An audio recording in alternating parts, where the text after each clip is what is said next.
Welcome back to the channel. Welcome to another episode of the Spy Files. Today in the Scientology Spy Files, we're going to pick up right where we left in the last video. In that video, Scientology had concocted this whole plan, and the Office of Special Affairs, Scientology Spy Wing, did a proposal on how they were going to ambush my wife and myself while we were at home. With a lawsuit and all these documents and get us to sign a bunch of stuff. And they sent that up to Captain David Miscavige, the chairman of the board, Religious Technology Center. And it looks like that was on May 13th. On May 14th, it looks like he answered back via somebody else in RTC. So he told somebody in RTC, send them a bunch of questions, or I want this or that changed about all this. And then now the Office of Special Affairs is responding to that response, and they are sending a new proposal up. So let's get right into it.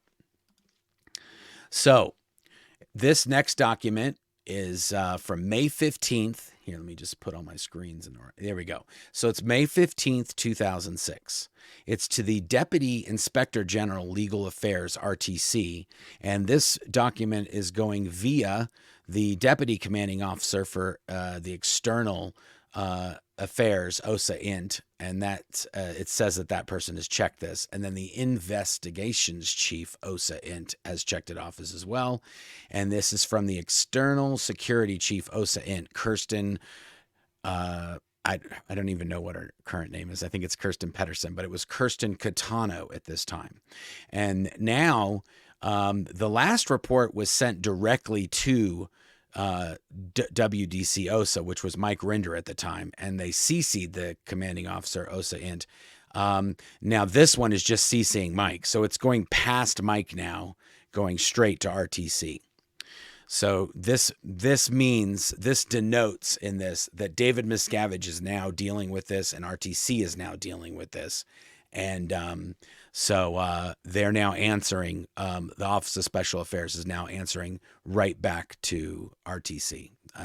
And the Deputy Inspector General of Legal Affairs is a gentleman by the name of Warren McShane, and he is known as the RTC's professional liar, because he is very, very convincingly able to lie in the media or in to attorneys or to in legal matters or anyone, law enforcement, etc.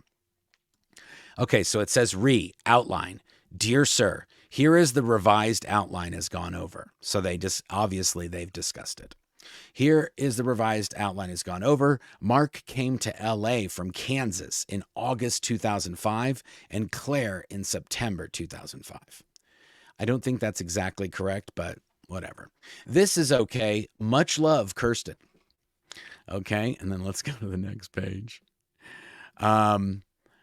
Okay, good. I'm just checking over everything here. Perfect.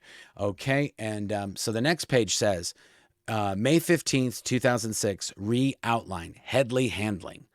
Okay, so obviously David Miscavige has accepted that now Blown for Good is Marc Headley, myself, and now it's what we're going to do to handle it. And obviously whatever handling they had laid out before wasn't working, so or wasn't approved. So now they've come up with this new handling program. Phase 1, Mark. Use Erick Geisler to confront Marc Headley. Erick was chosen for this part due to the fact that he has been reaching recently to sort out his situation, has requested a COMEV as part of this, and the fact that there are a few instances where he has made attempts at putting ethics in on other SPs or reported outnesses with them. On the latter point, the key specifics are last year when Mark approached Power Coleman at an LA trade show and handed him his business card, Erick told Mark to knock it off and reported this to Kirsten. That never happened, but he never told me to knock it off. We laughed about it, but and evidently he reported it to Kirsten. When Blank first contacted Erick last year, Erick told him to leave him alone and reported this to Kirsten. Okay, so it looks like Erick was being a little snitch before this assignment. Erick recently reported to Kirsten that he had a concern on where Marc was making his money, as he appeared to be doing very well, but not doing a lot of work.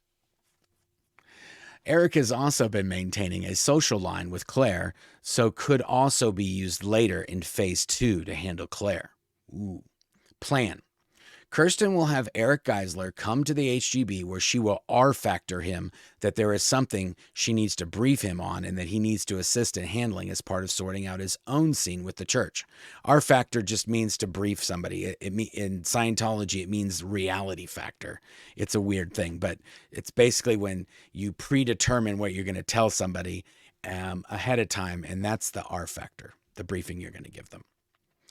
That the data is for him, and he is not to speak with anyone else about it without okay from the church. She will tell him that Marc Headley is posting anonymously on an enemy message board, doesn't think the church knows, and that he is going to have to assist in handling Marc. That she is going to explain further, but the first thing needed is to get all of the data Erick already knows about Marc, that he has not reported. Natter, bad connections, bad indicators, etc. Number 2, once we have gotten the data from Erick, he will then be given some sort of the key points from the postings, so he really gets that we know this is Marc, and also how SP Marc is being. And then this covers a lot of things we've already been over, so like them going to HD. This is all covered in the last video, so I'm going to skip over this. So HD, Pat Gualtieri, cage fighting, DVD, the beatings. B, that there have been several reports of Marc spreading in Theta, including the February call to Marcy Sargent regarding Trevor, which Erick likely heard about. C, Kirsten will explain that we have separately confirmed Headley has been acting as a source of N-Theta to various tabloid media and attempted to peddle the stolen property from the church to a media outlet. Marc has signed legal agreements with the church that he is in utter violation of, on top of committing blatant suppressive acts. He is also inducing through his postings others to violate their legal agreements. Oh my. D, Kirsten will R-factor Erick that he needs to confront Marc, get him to come clean on what he is doing, and get him to realize he is on a path of self-destruction, that he has a family, Claire has a family, and that regardless of what upsets he might have with the church, that what he is doing now is absolutely suppressive and he has to stop. This will include Erick telling Marc that he is currently confronting handling his own situation with the church and working to get back in good standing. As part of this, he is confronting the situations with the people he is connected to, and this includes Marc. So they have to kind of stage it up like Erick is doing all this, not that they are telling Erick to do all this. He has witnessed Marc nattering about the church, has even participated in this, and has done nothing about it, but is changing this now. This is also a sales job that Erick is going to be their spy. So they have to sell that he's playing the game with them now. Erick's product will be to get Marc to do step A with him on the spot and put in writing that he has ceased committing suppressive acts. Get Marc to do a step B write-up. Get Marc to hand over any other church property he is in possession of. Part of this comm cycle, that just means conversation, communication cycle. Part of this comm cycle will also have to include pulling the strings on Marc's enemy connections and getting his agreement on how each of these are going to be cut. For example, blank, Erick can explain how his own trouble with blank and use this as a means of getting Marc to confront this part of the situation. Okay. I realize. There you go. So now we're kind of in the middle of this. I just read that whole thing because we skipped all over those other ones. So I'll leave that there for a second while I get to the next page, in case anybody wants to freeze that and read everything that I just read. Okay. This comm cycle will be worked over with Erick so he can it's just gobbledygook, bad writing. This conversation will be worked over with Erick so he has an exact plan on how he will confront Marc and get a product on this. 3, Get Erick to execute this comm cycle immediately. So they're going to send him over, and and somehow he's going to do all this. Phase 2, Claire. Use Adam Parcell, Erick, Matt, and Suzette to assist in getting Claire to confront the true situation with Marc, make the correct decision, and get Marc to cease his suppressive acts. Adam is actively working on his A to E steps, has reported on Natter and Black PR that he heard, has confronted some of these guys when they spouted Black PR or were nattering, and has been reaching out to get himself through his steps as well as help others, such as Suzette and Claire specifically. Erick is as covered above. Matt, oh, I get it. They covered Matt. Maybe Erick will tag in on this once he's sorted me out. Matt, although slow, has been consistent in stating that he wants to get through his steps, intentionally moved away from Marc and Claire as he didn't feel they were a good influence, confronted Marc on having called Marcy Sargent about Trevor and how this was not okay, was adamant that BFG was Marc when given a few clues, and offered to confront him on it. On Suzette, she has been very adamant that she wants to get through her steps and has been working on her amends project. Okay, now the best part about this is all three of these people were consistently lying to Kirsten. Adam Parcell never contacted us about any of this stuff. This guy, Matt, never did any of this. And Suzette never did any of this. So they were all sort of playing along with Kirsten, but none of them were talking to us and telling us to stop anything. Plan. As soon as Erick is set to confront Marc, Adam Parcell would be pulled down to LA by Kirsten. Adam Parcell lived in Northern California. We lived in Burbank, California. As soon as Erick is set to confront Marc, Adam Parcell would be pulled down to LA by Kirsten, similarly briefed in less detail, and his exact approach to Claire finalized and drilled. In summary, Adam will be gotten to confront Claire on some specifics that we know Marc has been doing, and the fact that several of Marc's postings contain data that could have only come from her eternal knowledge of the base, some of which must be priest penitent. Maybe she doesn't even realize what Marc is doing with the information that she has given him, but that each thing she has said that he has used is a complete violation of her own release from waivers, and Marc is just pulling her into his future potential legal trouble with the church. Adam's flow to Claire, just the way he is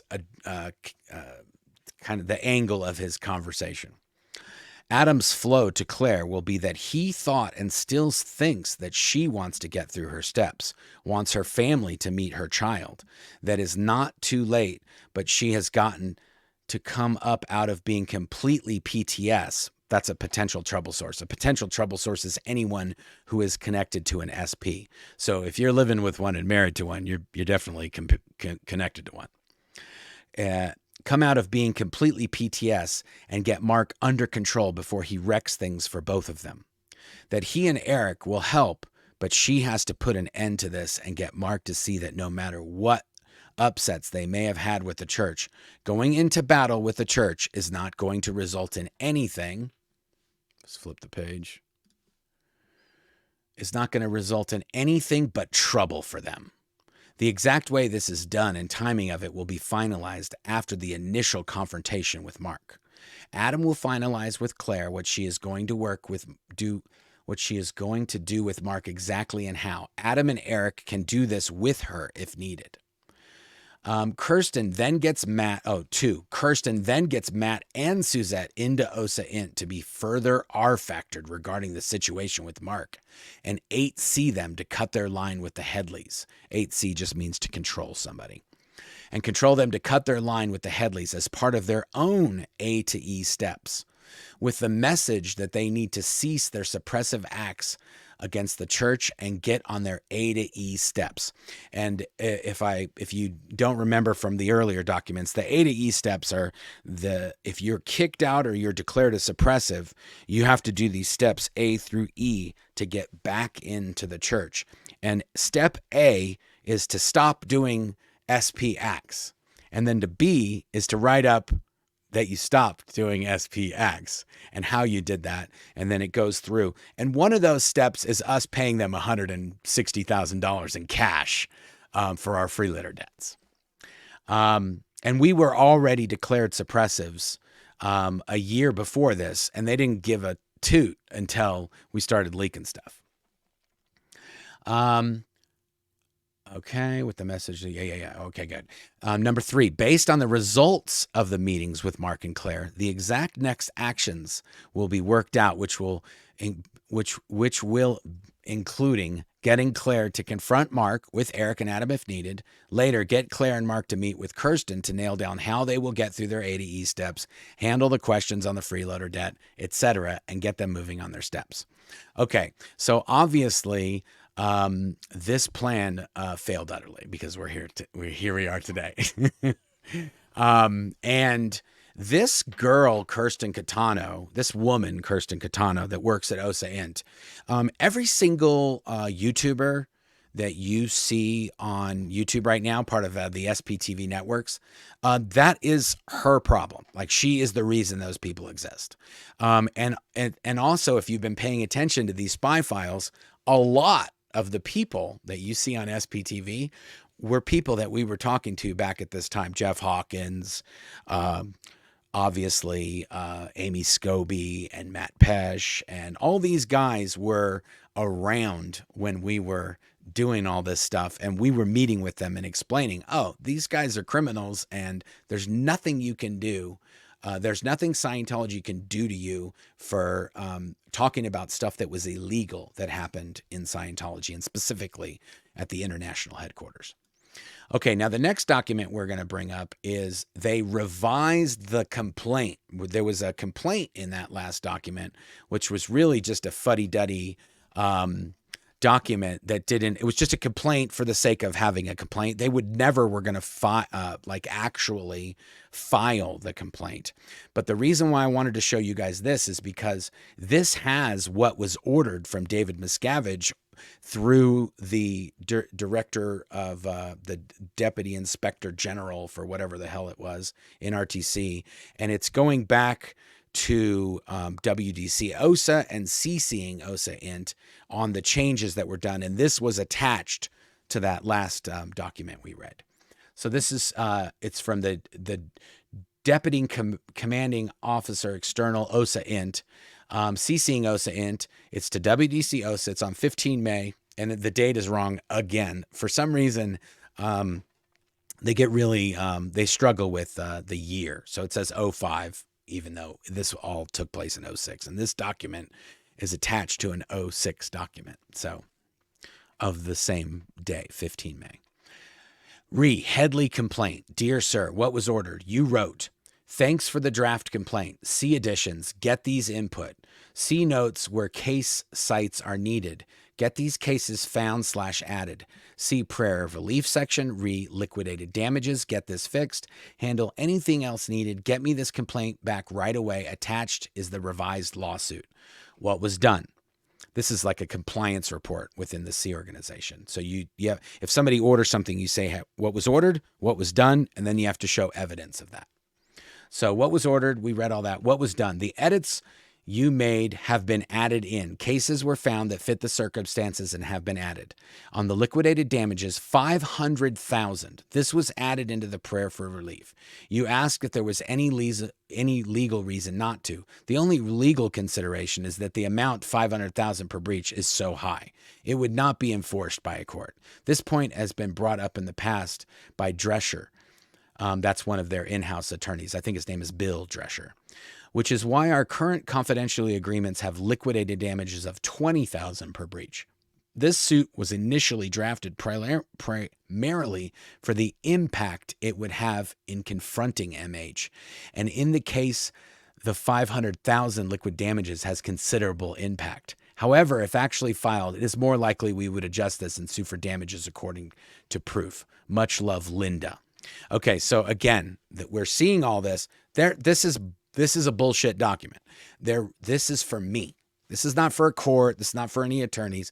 This is just so when they show me, they can scare me and go, oh my gosh, $500,000 per breach. oh my goodness, I've said about 7,000 things. And then I would stop.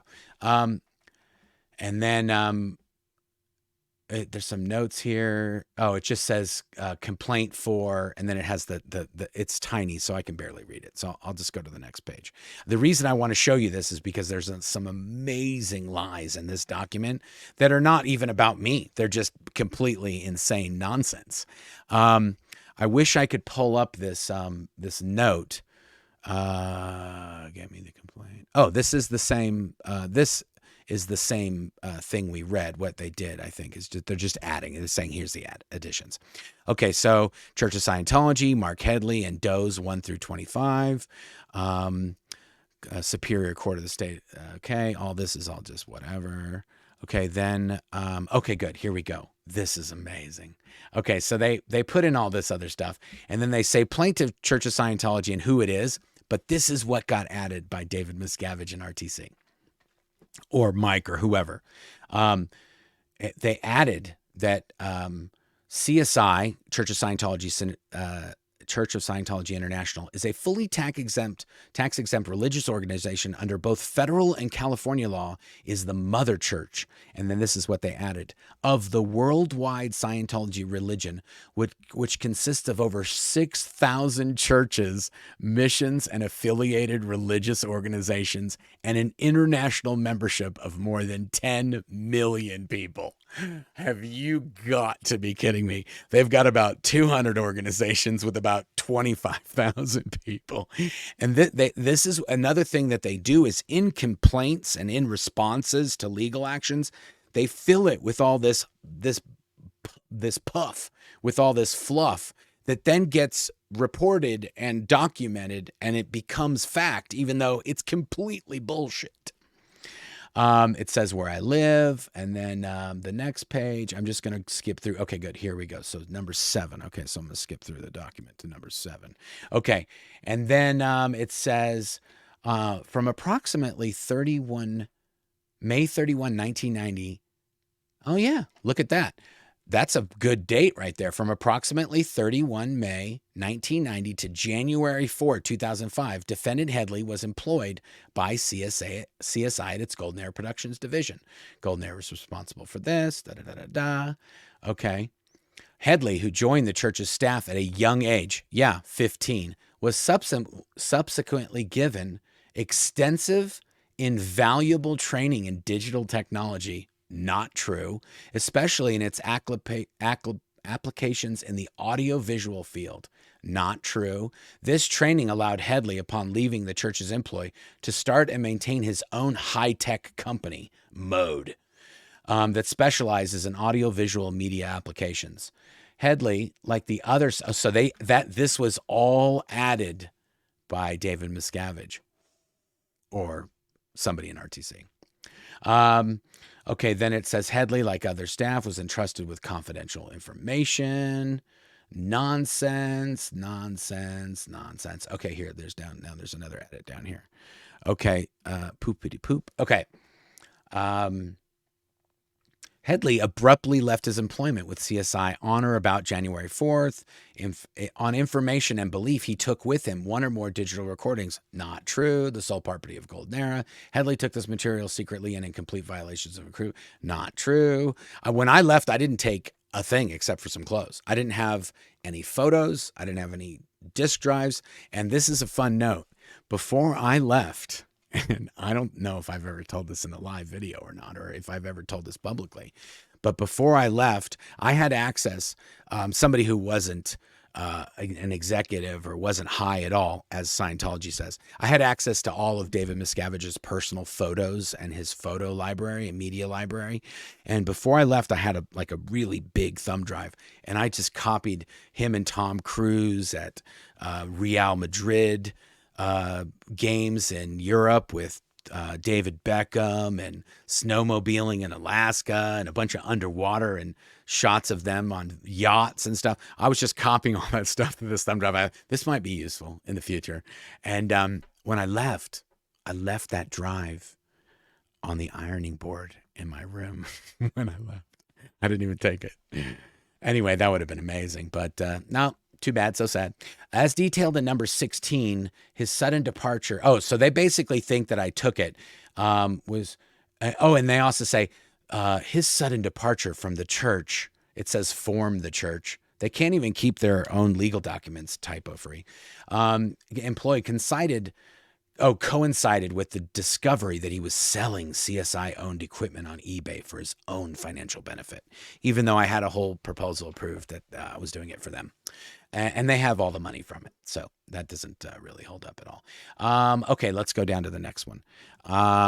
This one says, while employed in CSI, and after having been trained in the field of audio. Oh, this is basically just the same.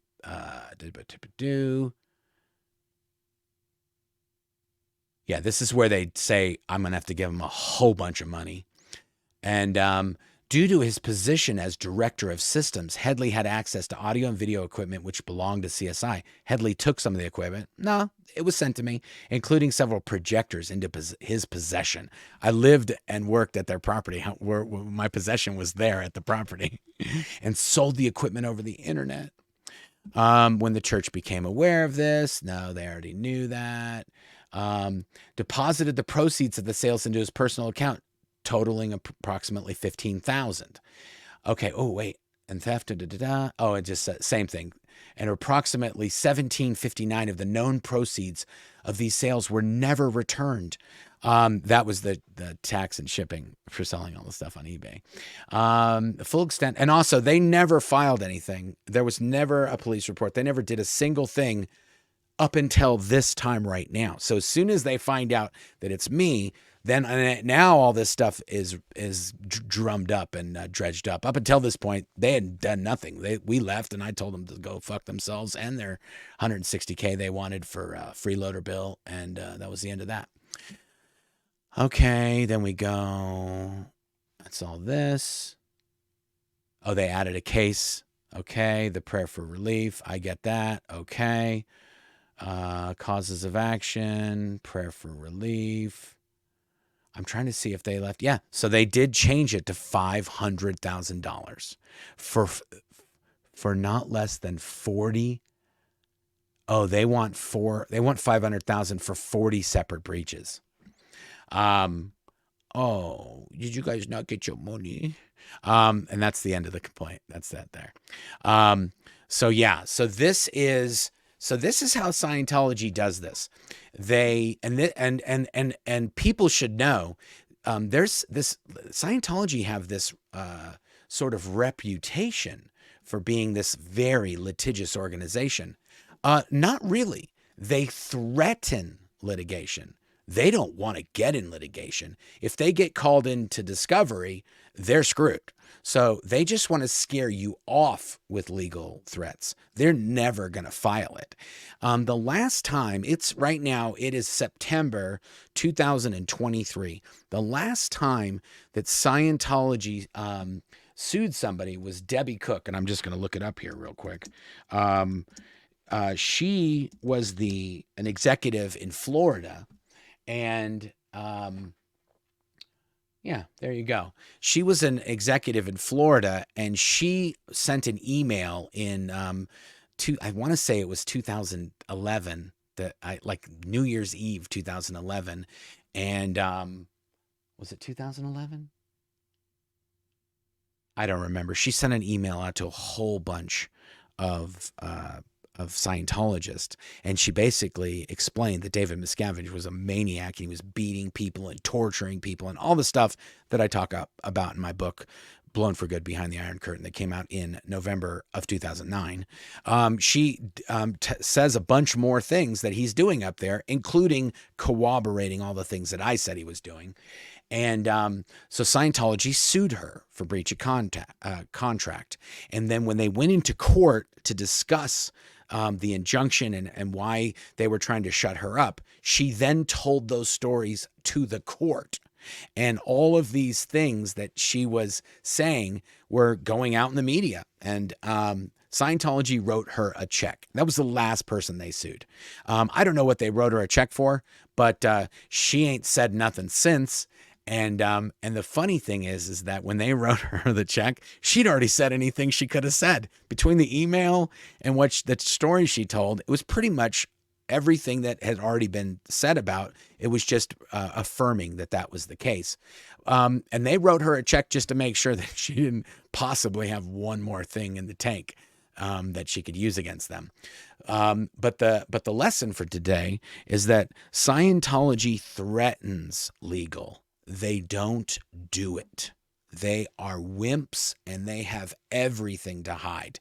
If you get into a discovery, and this is coming out more and more, if you get into a lawsuit with Scientology, they've got documents that they know that can never see the light of day. If you ask for those documents and they say they don't have them, then they don't have any documents they can use against you, because the documents they're going to try to use against you are the documents that they don't want to show anybody, because they're horrible and they're not signed by them, and they're not the agreements are insane.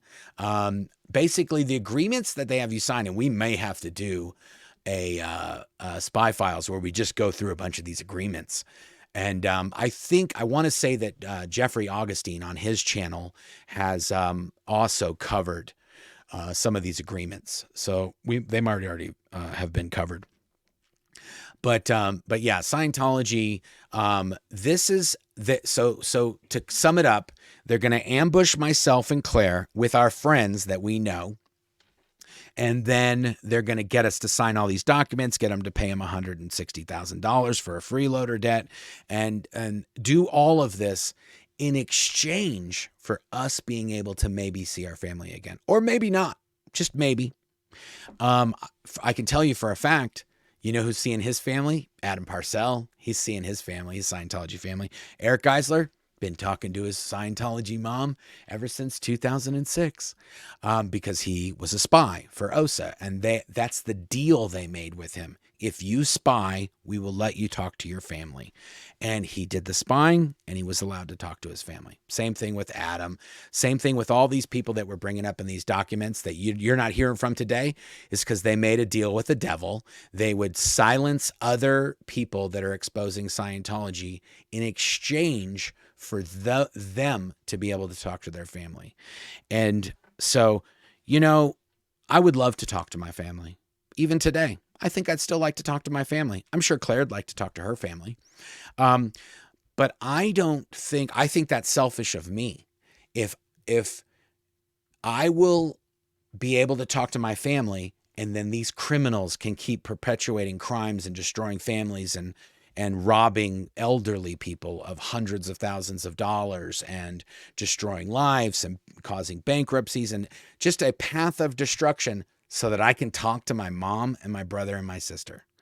I don't think that that's a fair trade. I think would be selfish of me, and then other people would become victims. So I didn't take a deal from them, and I haven't taken a deal from them. And there were times when I was like, make me a deal. Like, give me the money and let me talk to my family, and don't censor me. And then maybe we'll see how this works out. No, they don't want to make that deal. Scientology does not want to defend. And L. Ron Hubbard, in the policies that he wrote up for Scientology and how you deal with people that are exposing Scientologies, and in this policy letter, it says, attack, attack, attack, never defend, never defend.